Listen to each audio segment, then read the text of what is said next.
Pradana. So I think that's 24. Let's see. Yeah. Purport by Srila Prabhupada. According to Bhagavad Gita, the sum total of 24 elements described herein is called the Yonir Mahad Brahma. The sum total of the living entities is impregnated into the Yonir Mahad Brahma, and they are born in different forms, beginning from Brahma down to the insignificant ant. In the Srimad Bhagavatam, in other Vedic literatures, the sum total of the 24 elements, or pradana, is also described as Yonir Mahad Brahma. It is the source of the birth and subsistence of all living entities. Text number 12. Mahabhutani Panchaiva Ur Apo Agnir Marun Navaha Tan Matrani Cha Tavanti Gandhadini Matani Me. There are 5 gross elements, namely earth, water, fire, air, and ether. There are also 5 subtle elements: smell, taste, color, touch, sound. Text number 13. Indriyani Dasa Sutram Tvak Drik Rasana Nasika Vak Haro Sharano Midram Mayurdasama Uchyate.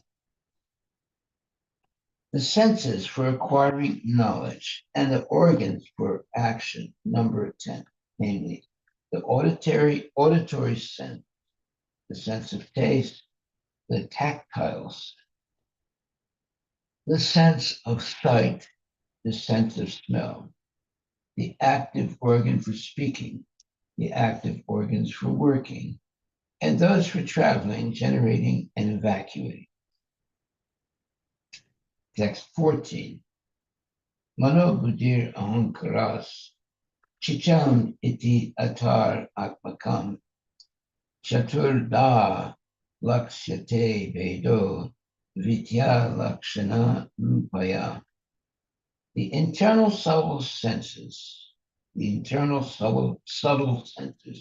are experienced in having 4 aspects: in the shape of mind, intelligence, ego, and contaminated consciousness. Distinction between them can be made only by different functions, since they represent different characteristics. Purport. The 4 internal senses, or subtle senses, described herein are defined by different characteristics. When pure consciousness is polluted by material contamination, and when identification with the body becomes prominent, one is said to be situated under false ego. Consciousness is the function of the soul, and therefore behind consciousness there is soul. Consciousness polluted by material contamination is called ahankara. Text 15. All these are considered the qualified Brahman. The mixing element, which is known as time, is counted as the 25th element. According to the Vedic version, there is no existence beyond Brahman. Sarvam Plav Idam Brahma. Chandogya Upanishad 3.14.9. It is stated also in the Vishnu Purana that whatever we see is Parasya Brahmana Shakti. Everything is an expansion of the energy of the Supreme Absolute Brahman. When Brahman is mixed with the 3 qualities, goodness, passion, and ignorance, there results the material expansion, which is sometimes called Saguna Brahman, and which consists of these 25 elements. In the Nirguna Brahman, where there is no material contamination, or in the spiritual world, The three modes, goodness, passion, and ignorance, are not present. Where Nirguna Brahman is found, simple, unalloyed goodness prevails. Saguna Brahman is described by the Sankhya philosophy, system of philosophy as consisting of 25 elements, including the time factor, past, present, and future. Text 16. The influence of the Supreme Personality Godhead is felt in the time factor, which causes fear of death due to the false ego of the deluded soul who has contacted material nature. Purport. By his divine grace, A.C. Bhaktivedanta Swami. The living entity's fear of death is due to his false ego of identifying with the body. Everyone is afraid of death. Actually, there's no death for the spirit soul, but due to our absorption in the identification of the body as self, the fear of death develops. It is also stated in the Srimad Bhagavatam 11:2-37. Vayam Dritiya Vinivesata Syat. Dritiya refers to matter, which is beyond spirit. Matter is the secondary manifestation of spirit, for matter is produced from spirit. Just as the material elements described are caused by the Supreme Lord or the Supreme Spirit, the body is also a product of the spirit soul. Therefore, the material body is called Dritiya, or the second. One who is absorbed in this second element or second exhibition of the spirit is afraid of death. When one is fully convinced that he is not this body, there is no question of fearing death, since the spirit soul does not die. If the spirit soul engages in the spiritual activities of devotional service, he is completely freed from the platform birth, death. His next position is complete spiritual freedom from a material body. The fear of death is the action of the kala, or the time factor, which represents the influence of the Supreme Personality of Godhead. In other words, time is destructive. Whatever is created is subject to destruction and dissolution, which is the action of time.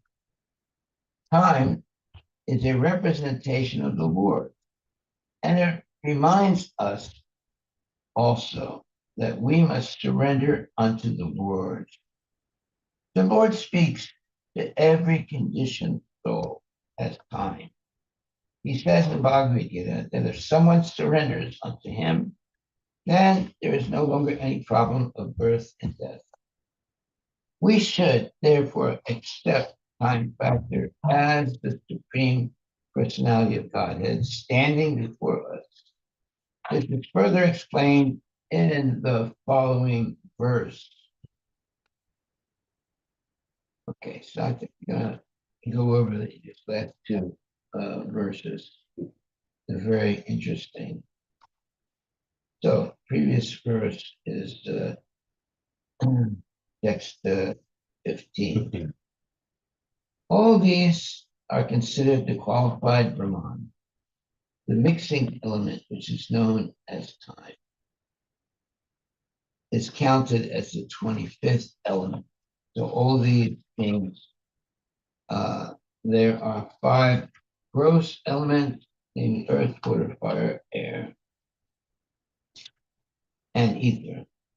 There are also 5 subtle elements: smell, taste, color, touch, and sound.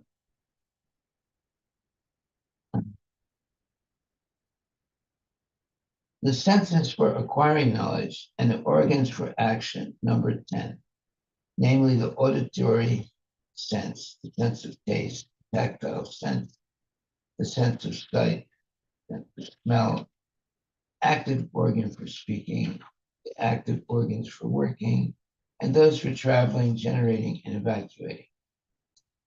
The internal subtle senses are experienced as having four aspects in the shape of mind, intelligence, ego, and contaminated consciousness. Distinction between them can be made only by different functions, since they represent different characteristics. Now, the purport to that says the four internal senses or subtle senses described herein are defined by different characteristics. When pure consciousness is polluted by material contamination, and when identification with the body becomes prominent, one is said to be situated under false ego. Consciousness is the function of the soul, and therefore behind consciousness there is soul. Consciousness polluted by material contamination is called ahankara. All of these, now next verse 15, all these are considered the qualified Brahman. The mixing element, which is known as time, is counted as the 25th element. According to the Vedic version, there is no existence beyond Brahman. Sarvam Klav Idam Brahma, from the Chandogya Upanishad. It is stated also in the Vishnu Purana that whatever we see is Parashya Brahmana Shakti. Everything is an expansion of the energy of the Supreme Absolute Truth, Brahman. When Brahman is mixed with the three qualities, goodness, passion, and ignorance, there result material expansion, which is sometimes called Saguna Brahman, and which consists of these 25 elements. In the Nirguna Brahman, where there is no material contamination, or in the spiritual world, the three modes, goodness, passion, and ignorance, are not present.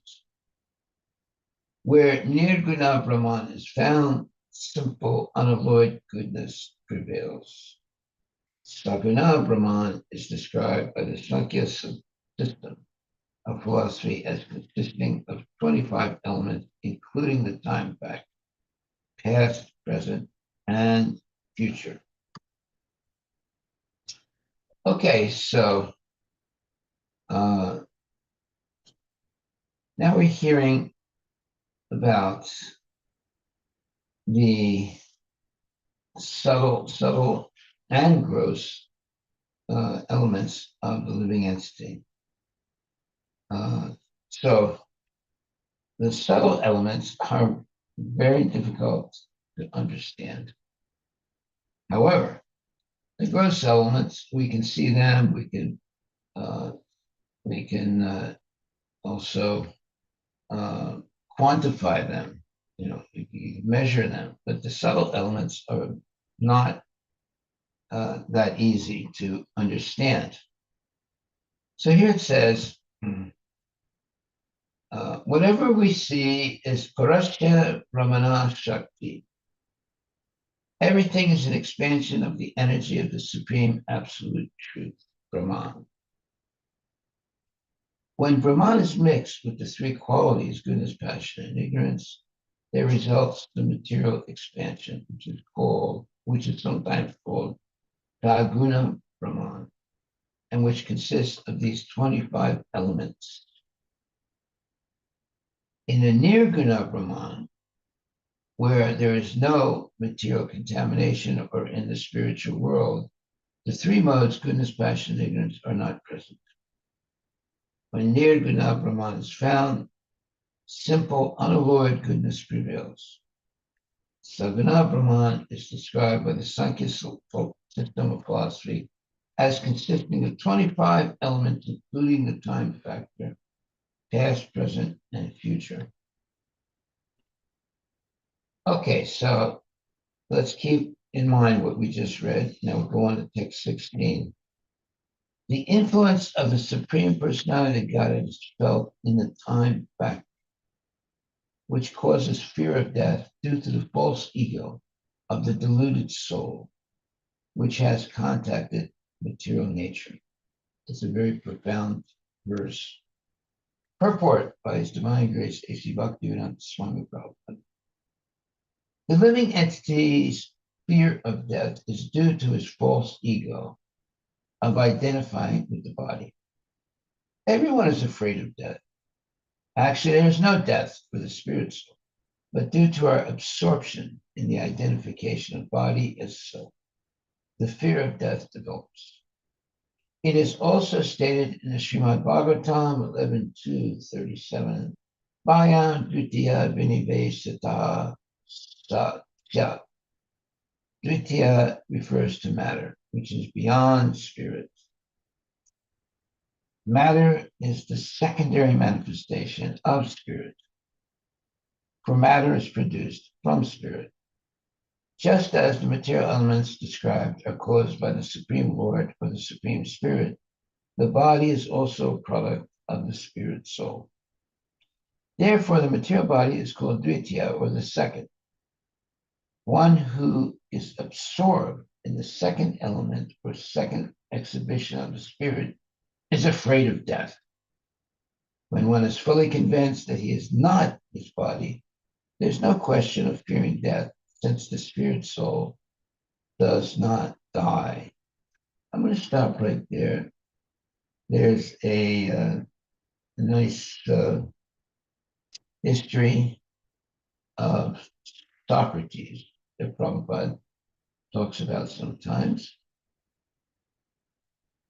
Socrates was condemned to die because it claimed that he was corrupting the youth of the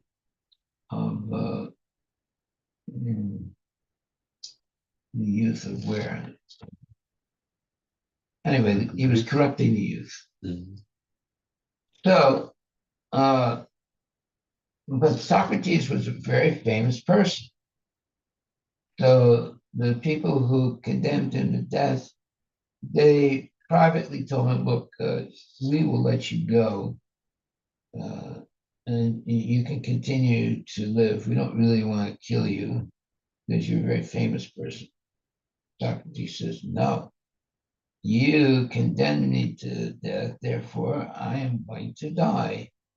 I'm not going to go away surreptitiously and to maintain my material body. So that created a little bit of a problem for the people who condemned him to death. But Socrates said, you may want to kill me, but first you have to catch me. And that was a profound statement because they can see the body, but they can't really see the soul. I mean, the first people who condemned him to death. So Socrates was clearly understood that I am not this body. And so if people want to kill my body, I'm not afraid because I have an eternal soul. So, Socrates was actually very advanced for his time.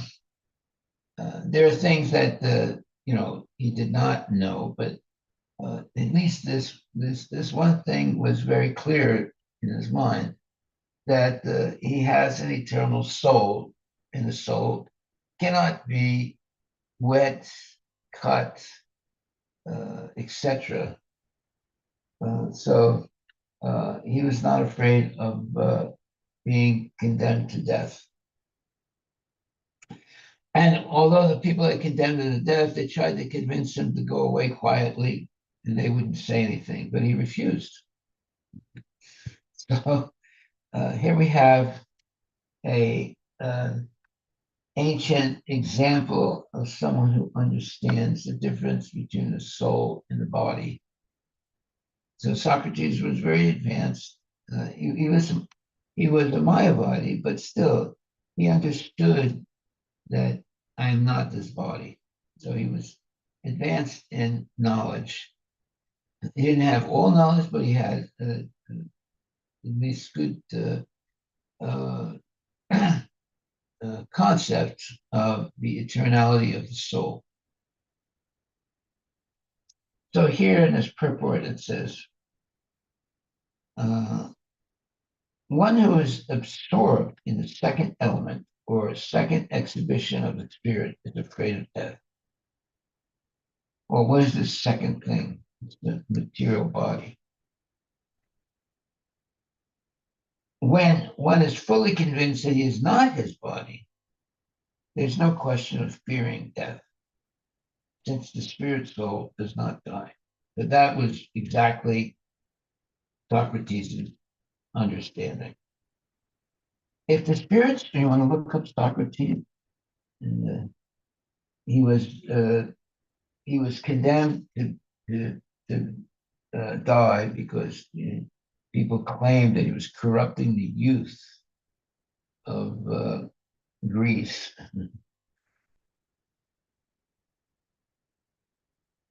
So you want me to find out towards his final days, like how is this kind of? Well, he was condemned to die, and the people that condemned him secretly said, "Well, listen, we don't really want to kill you. Why don't you just run away? We won't say anything." And he refused. He said, "No, you condemn me to die, and I insist that you kill me."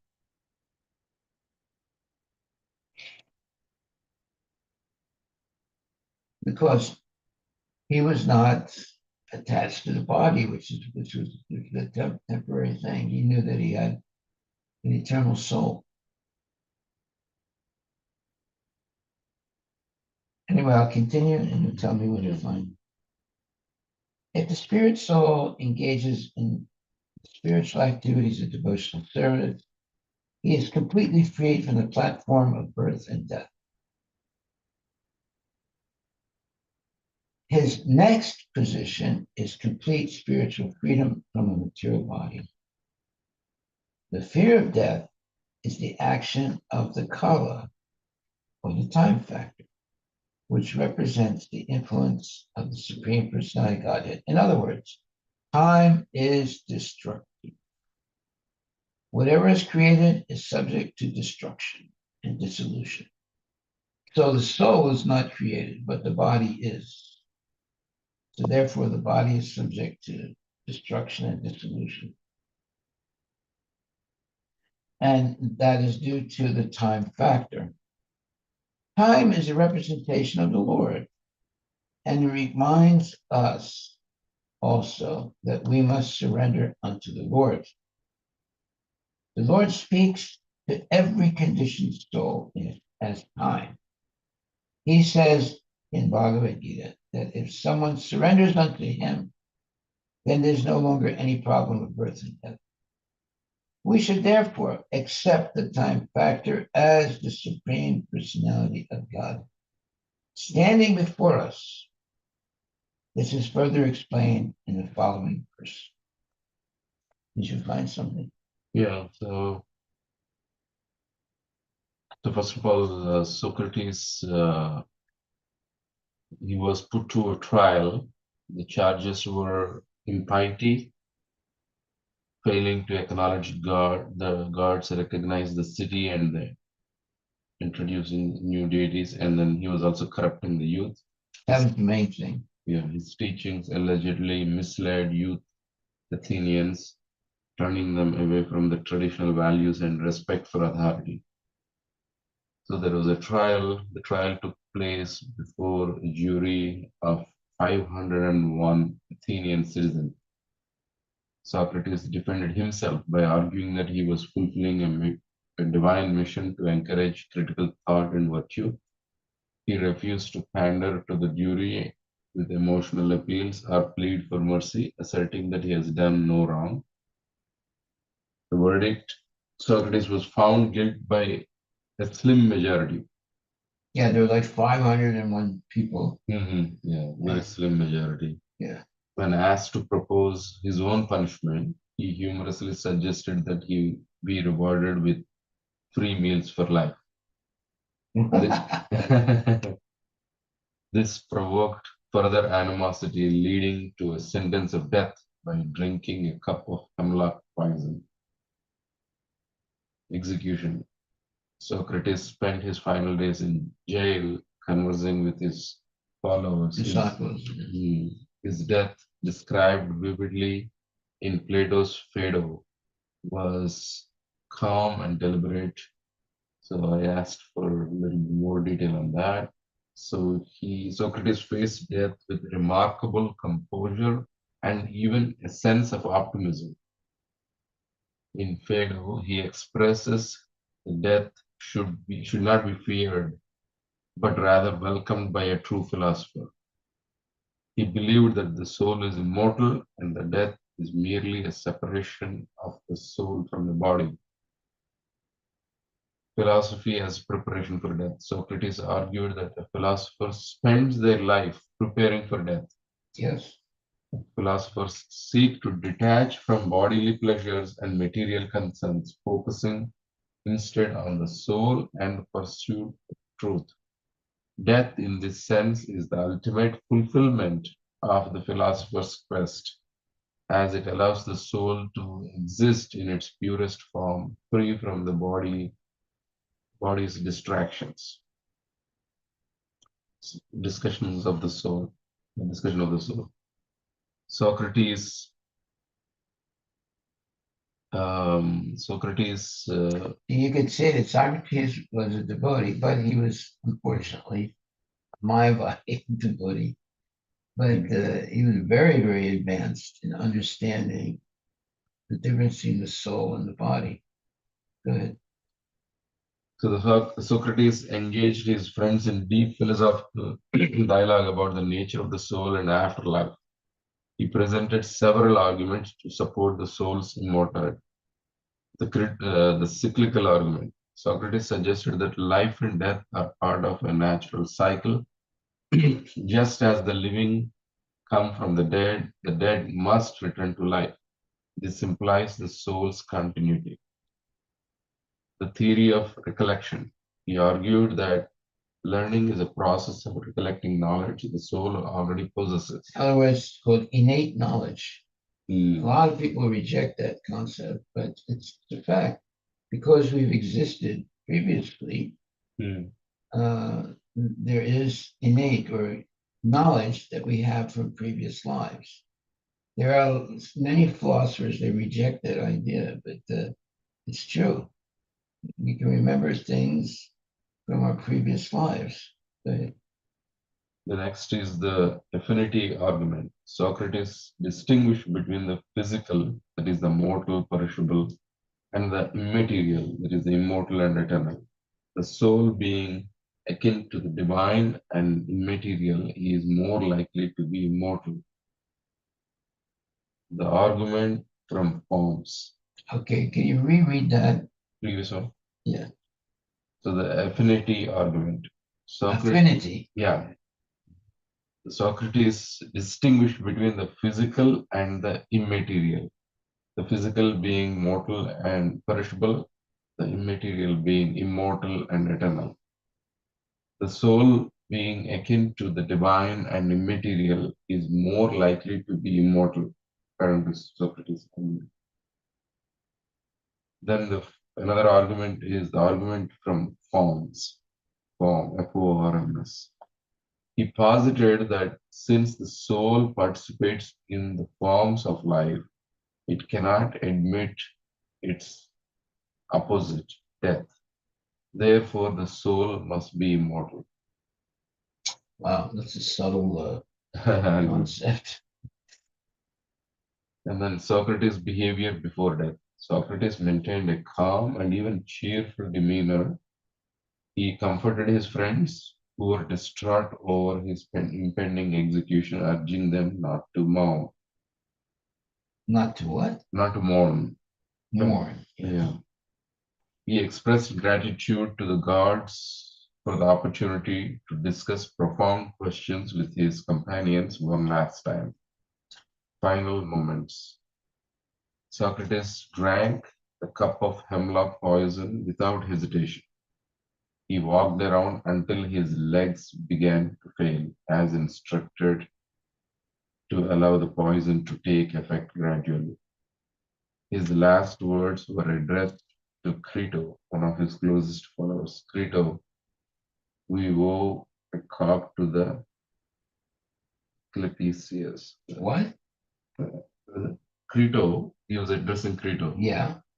We owe a cock to Asclepius. Do pay it, don't forget it. So I think it's So he had a debt. that. This statement has been interpreted in various ways. Common interpretation is that Socrates saw death as a kind of healing or liberation of the soul, and the offering to the Asclepius, the god of healing, symbolizing his gratitude. Legacy in Phaedo. So in Phaedo, Plato presents Socrates as the ideal philosopher, unshaken by fear of death and devoted to the pursuit of wisdom. His death is not depicted as a tragedy, but as a testament to beliefs of in the immortality of the soul and the importance of living a virtuous life. Socrates' conduct in his final hours left a lasting impact. Socrates, what? In his final Socrates' conduct. In his final hours left a lasting impact, shaping the philosophical tradition and inspiring countless thinkers to view death not as an end but as a transition. That's it. Yeah, that's what,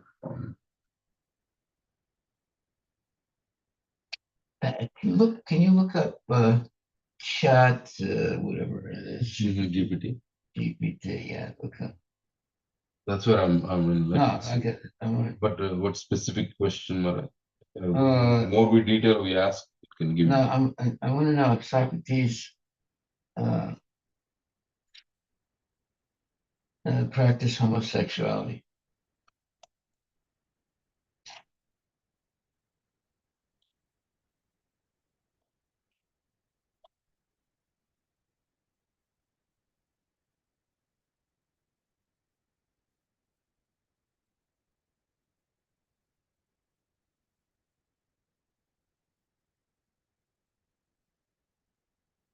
So the topic of Socrates and homosexuality is a nuanced one, deeply rooted in the cultural and social norms of the ancient Athens. In classical Greece, relationships between older men and younger males were not uncommon and were often seen as a form of mentorship. However, these relationships varied widely and were not always sexual. Evidence and interpretation. Platonic dialogues. In the works with Platonic what? Dialogues. Dialogues. In the works by Plato, such as Symposium and Phaedrus, Socrates speaks extensively about love, particularly the concept of spiritual and intellectual love. He often elevates love above physical desire, emphasizing a love that leads to the pursuit of virtue and truth. Socrates, in Plato's Symposium, critiques physical attraction as the lowest form of love. He argues that true love transcends the body and aims at the beauty of the soul and the attainment of wisdom. Cultural context. Pederasty That means homosexuality. in Athens was a structured and socially accepted practice where older men would mentor adolescent boys, often forming deep emotional bonds. However, Socrates is often portrayed as refraining from the physical aspect of such relationships. In Symposium,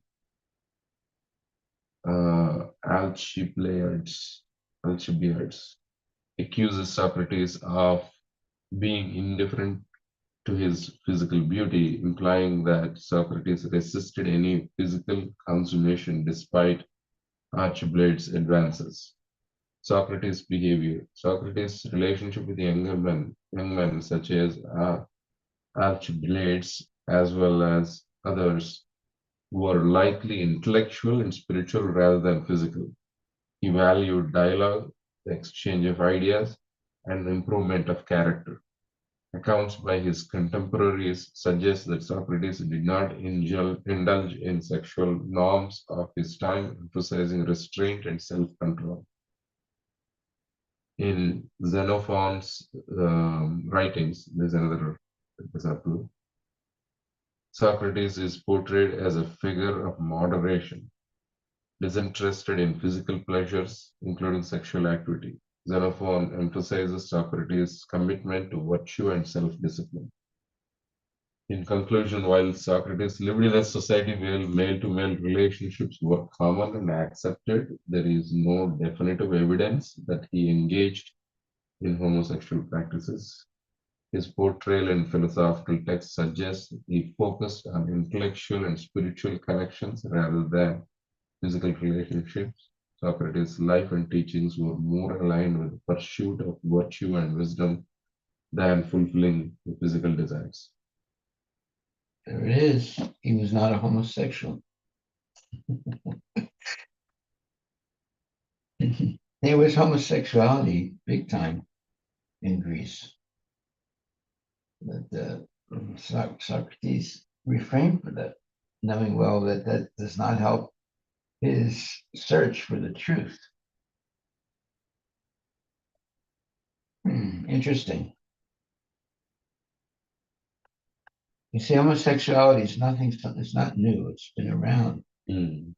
Even in the beginning creation, some of the sons of Brahma were tried to have sex with Brahma. Mm. So it's right there, right in the beginning of time, in homosexuality. Okay, so in text 16, um,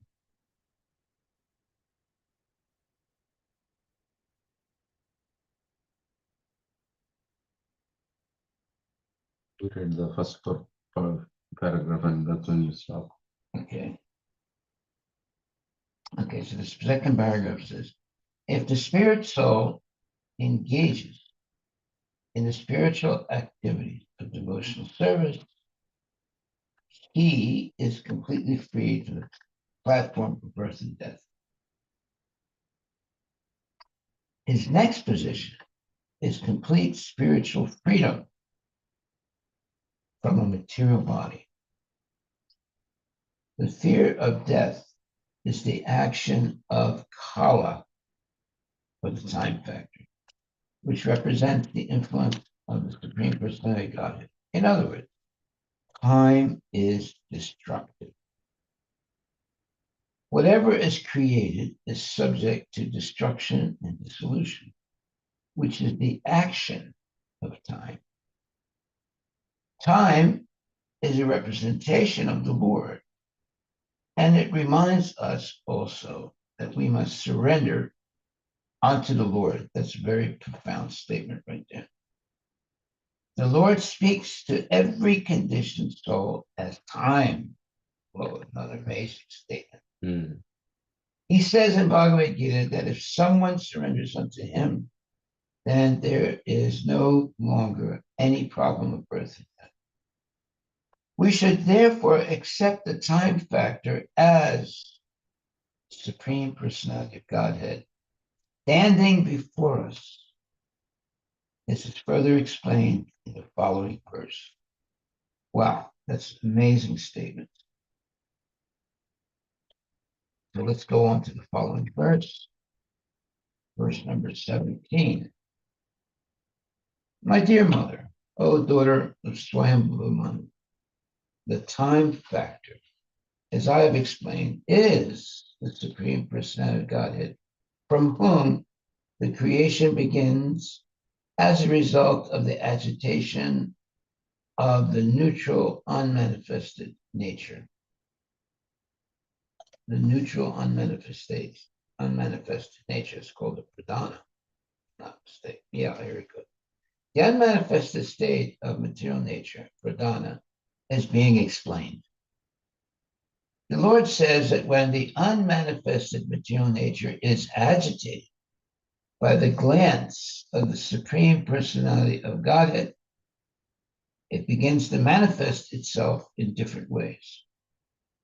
Before this agitation, it remains in the neutral state, without interaction by the three modes of material nature. In other words, material nature cannot produce any variety of manifestations without the contact of the Supreme Personality of Godhead. This is very nicely explained in the Bhagavad Gita. The Supreme Personality of Godhead is the cause of the products of material nature. Without its contact, material nature cannot produce anything. Now, the problem here is that the scientists don't see the contact of the Lord. Therefore, they don't understand how the material nature begins to function. Therefore, they remain as atheists. That's why it says here, in other words, material nature cannot produce any variety of manifestations without the contact of the Supreme Personality of Godhead. This is very nicely explained in Bhagavad Gita. The Supreme Personality of Godhead is the cause of the products of material nature. Without its contact, material nature cannot produce anything. So these are things that the Mayavadis and well, let's not say Mayavadis, the atheists don't see. So in order to understand what is actually happening, one has to be in the contact of bona fide devotees and bona fide scriptures. Obviously, many things are beyond the ability of mundane people to see. But they can understand these things by hearing from bona fide authorities. And that's what we're doing right now. So in this purport, it says the unmanifested state of material nature, and that is called the pradhana, is being explained. Have you ever read in any scientific book about the unmanifested state of material nature called pradhana? The only explanation is it's a point of infinite density. What is that? What does it say? What is it? They explain it as the point of infinite density. That's the Infinite, not infinite. infinite density. That's the. So in other words, it's a point. Yeah. That expands mysteriously into creation.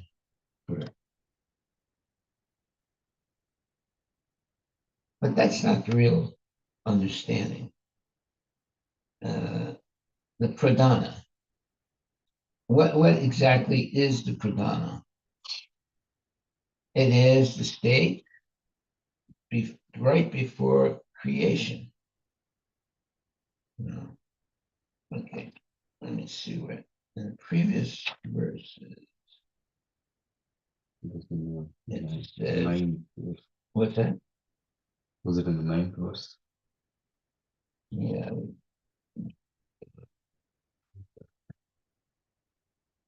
All right, 10. The Lord points out material nature in its subtle stage, which is called pradhana. And he analyzes this pradhana, says his text 10. The explanation of pradhana and prakriti is that pradhana is the subtle, undifferentiated sum total of all material elements. Although they are undifferentiated, one can understand that the total material elements are contained therein.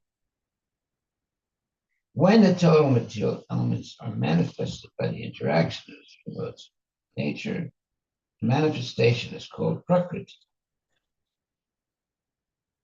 Impersonalists say that Brahman is without variegatedness and without differentiation. One may say that Pradhana is the Brahman state, but actually the Brahman state is not Pradhana. Pradhana is distinct from Brahman because in Brahman there is no existence of the material modes of nature. One may argue that the Mahatattva is also different from Pradhana because in the Mahatattva there are manifestations. The actual explanation of Pradhana, however, is given here. When the cause and effect are not clearly mentioned, are not clearly manifested, that state is called avyakta. The reaction of the total elements does not take place. And that stage of material nature is called pradhana. In other words, there's complete, what you would say is rest. There's no interactions going on. Let me read it again. The actual explanation of pradhana, however, is given here. When the cause and effect are not clearly manifest, that state is called avyakta. The reaction of the total elements does not take place. And that stage of material nature is called pradhana. Pradhana is not the time element because in the time element, there are actions and reactions, creation and annihilation, nor is it the jiva or marginal potency of living entities or designated conditioned living entities because the designations of the living entities are not its. One adjective used in this connection is nitya, which indicates eternality. Therefore, the condition of material nature immediately previous to its manifestation is called pradhana. Okay, so we have read that several previously. So now fast forward, we're on text 16, right? 17. Huh? 17. 7. So again, it's talking about pradhana. In the purport, it says, the unmanifested state. Well, let me read the verse first.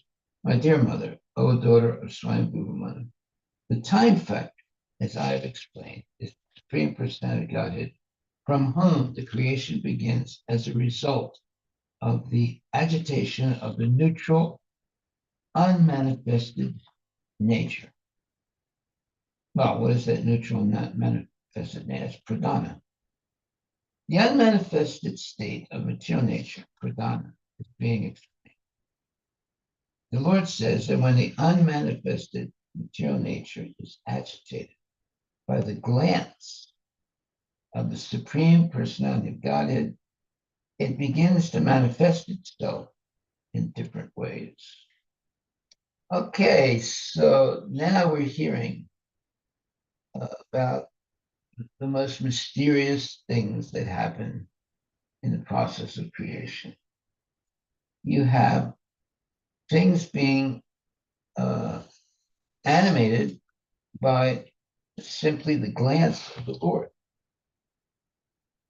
There's no, let's say, like if you want to build a building, well, you got to bring in the concrete, you got to bring in the trucks, you got to bring in the cement, you got to bring in this and that to manifest the building.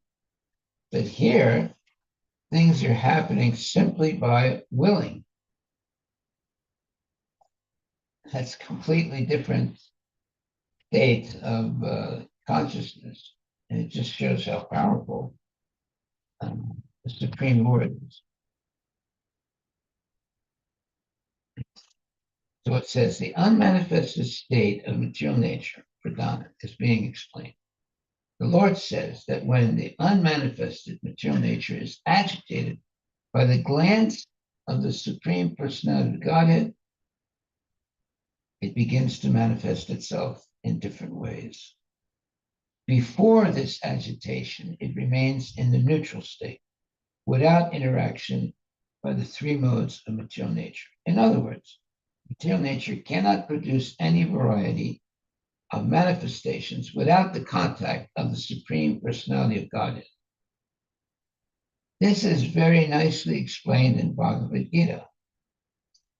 The Supreme Personality Godhead is the cause of the products of material nature. Without his contact, material nature cannot produce anything. So the scientists don't see the contact of the Supreme Lord. Therefore, they just speculate about how things happen.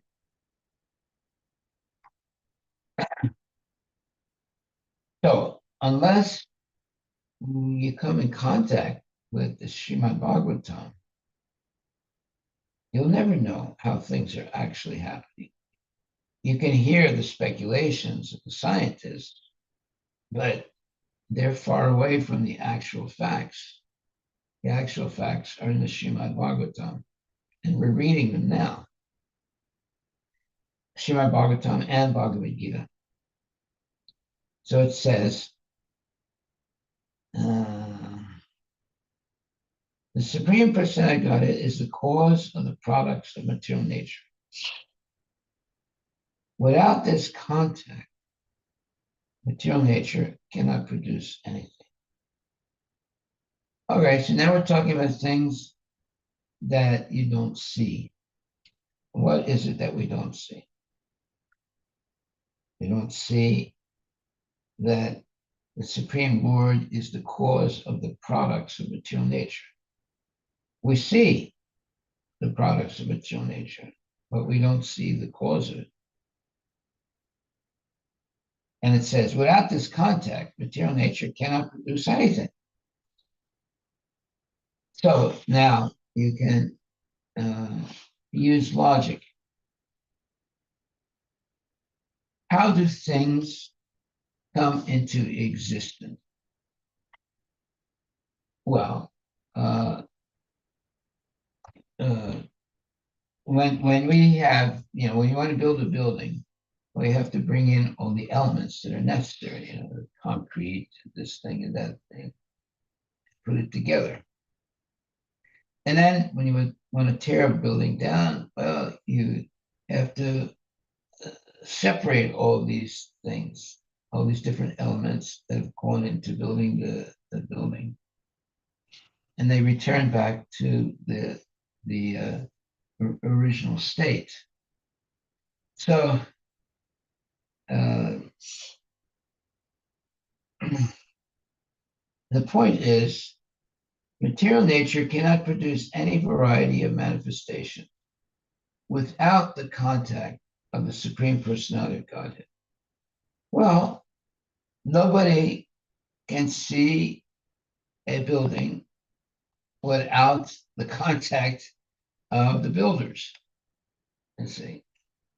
So in other words, there's no such thing as self of a blind creation.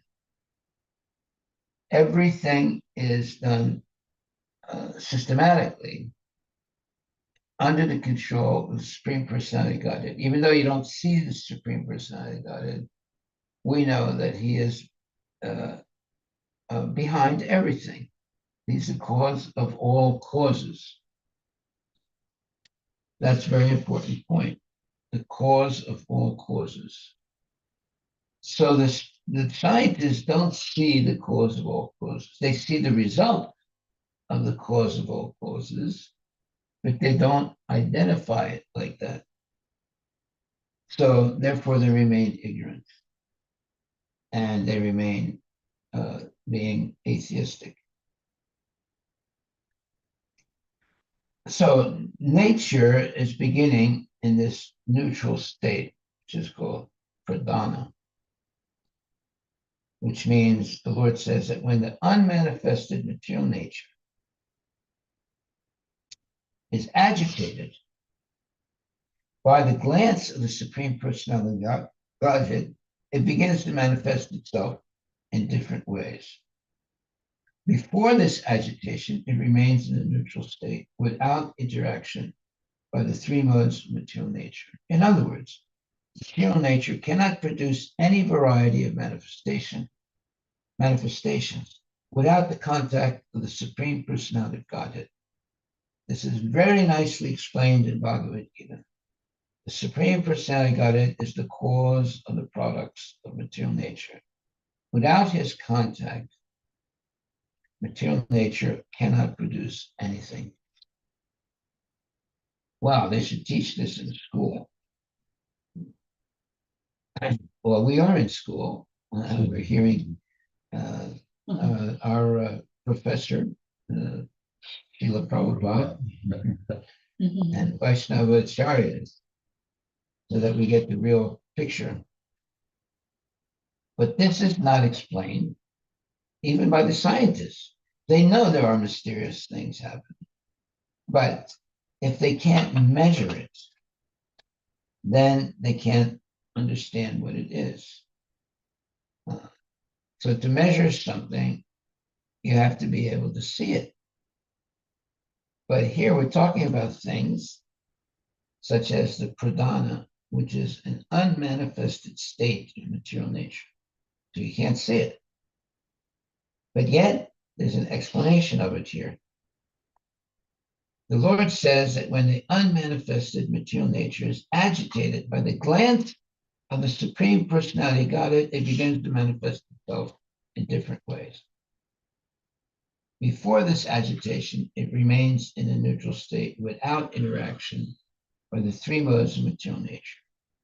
In other words, material nature cannot produce any variety of manifestation without the contact of the Supreme Personality of Godhead. This is very nicely explained in Bhagavad Gita. The Supreme Personality of Godhead is the cause of the products of material nature. Without his contact, material nature cannot produce anything. Well, even in ancient times, like talk about Socrates, Plato, they didn't understand this. This is only explained by the Vaishnava Acharyas, who were existing before Greece and the modern so-called philosophers, Plato and so forth. So there are mysterious things happening that cannot be measured by ordinary living entities or scientists. Scientists have to measure things. Otherwise, they can't really, they know things are happening that they're not seeing. But if they don't have a way of measuring it, well, it's not pertinent then. Their book of science. But that's missing the point. Like just before the development of the microscope, people were seeing things, but not really. I mean, doctors were seeing things, but they didn't really understand what was causing different diseases. They had some idea, but they didn't understand clearly. Once they got the microscope, they understood that this whole microscopic world that they didn't even know existed until they had the microscope. Now they came up with more understanding and theories about why there are sicknesses. So they came up with the germ theory. Mm-hmm. Yes. So now is the germ theory the explanation of all sickness? Why don't you look that up at Mr. Chop, GPT? Is the germ theory the explanation of all sicknesses?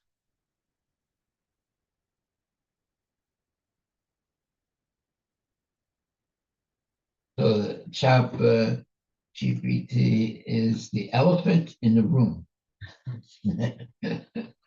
No, No? germ theory does not explain all diseases. There you go. While it is a foundational aspect to modern medicine, it explains many infectious diseases. caused by microorganisms such as bacteria, viruses, fungi, and parasites. It does not account for non-infectious diseases and other health conditions. Like it doesn't explain genetic disorders, autoimmune diseases, chronic conditions, cancer, lifestyle related diseases, mental health disorders, environmental and plastic exposure, idiopathic diseases.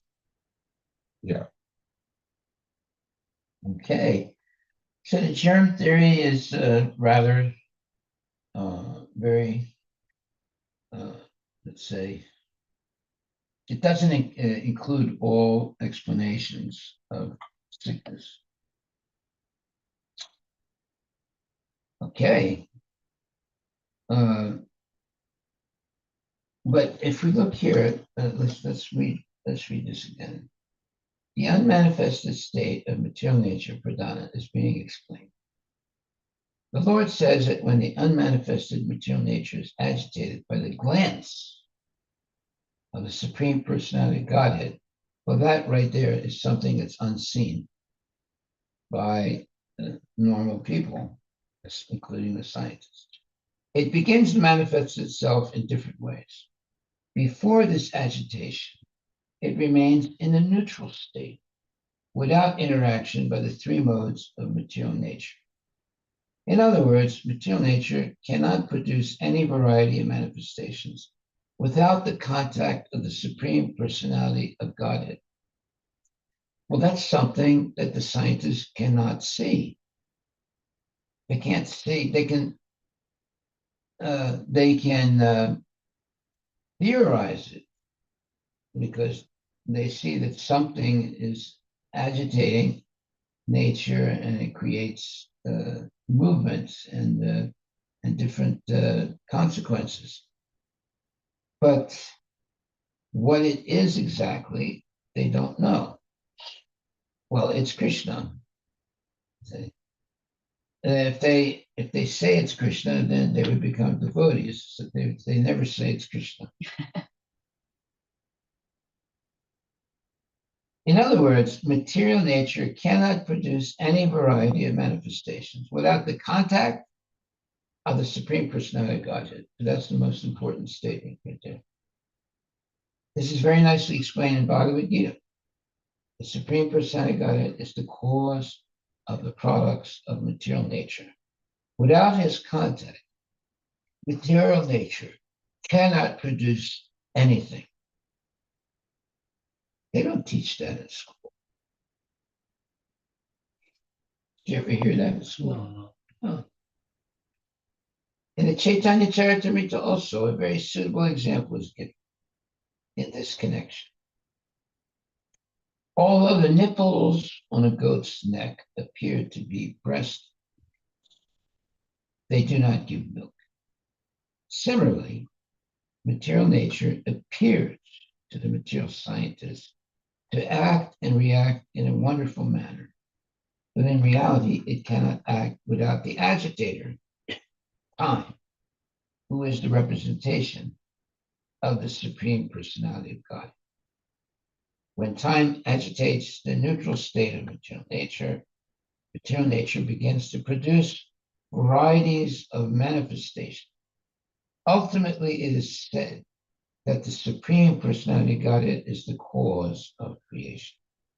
As a woman cannot produce children unless impregnated by a man, material nature cannot produce or manifest anything unless it is impregnated by the Supreme Personality of Godhead in the form of the time factor. Wow, that's a major statement. This time factor is considered to be Krishna himself.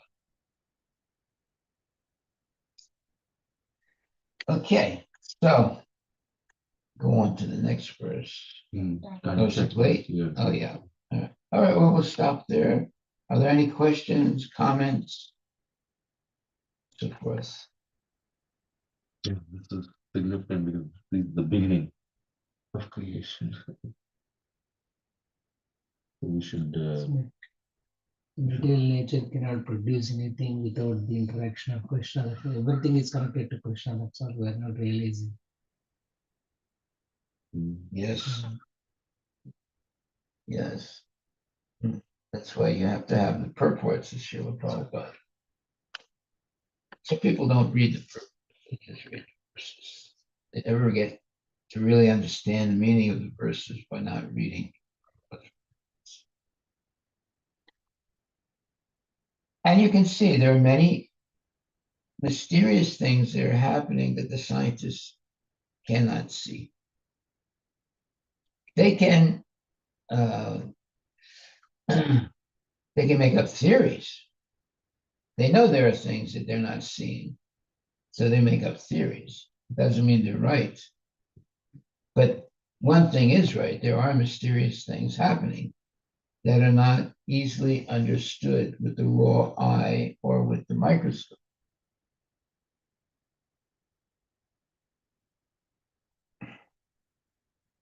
So what puts nature in the on the and which makes nature animated? Well, it says here, the Lord says, when the unmanifested material nature is agitated by the glance of the Supreme Personality of Godhead, it begins to manifest itself in different ways. Have the scientists said this? No.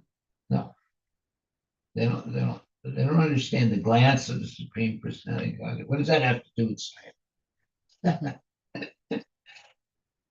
And they don't even acknowledge Supreme Personality of Godhead. Of course, yeah. Therefore, we can see that their science is incomplete. Although they can build bridges and tunnels, although they have uh, different medicines and so forth, but you know that they have not really achieved the whole goal of science. What is the goal of science? Immortality. So all the discoveries that they've made does not even come close to solving the problem of death, old age, and disease. So they're not real scientists. They know how to do things, some things, but they haven't done the real thing, which is solving the enigmatic problem of old age, disease, and death. So the same number of people are dying every year.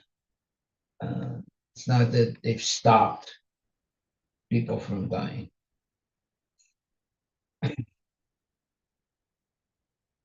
That's the whole purpose of the doctors is to find the elixir of immortality, but they haven't found it. The final takeaway is that verse, that sentence was, material nature cannot produce any variety of manifestations without the contact of the Supreme Personality. Yes.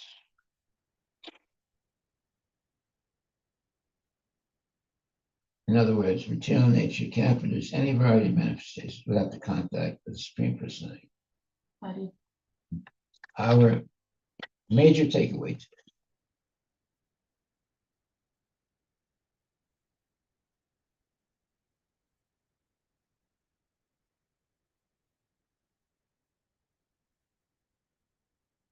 But who sees the contact? I mean, scientists don't even believe that God exists. So how can they, understand the contact of the Lord? They're in a bad situation. Through his glance, he impregnates the living entities into Pradhan, right? Yeah, but the scientists don't see that either. That's why they're not so interested in the beginning of things and the end of things. Yeah. They just sit in the middle. Hare Krishna. All glories to Srila Prabhupada ki jai. Prabhupada is giving us the full enchilada, not half of the enchilada. Scientists are giving us a couple of crumbs of the enchilada. Prabhupada is giving us the whole enchilada. Haribol. Very Hare Ram, Hare Ram. in the next session, and we'll see you in the evening.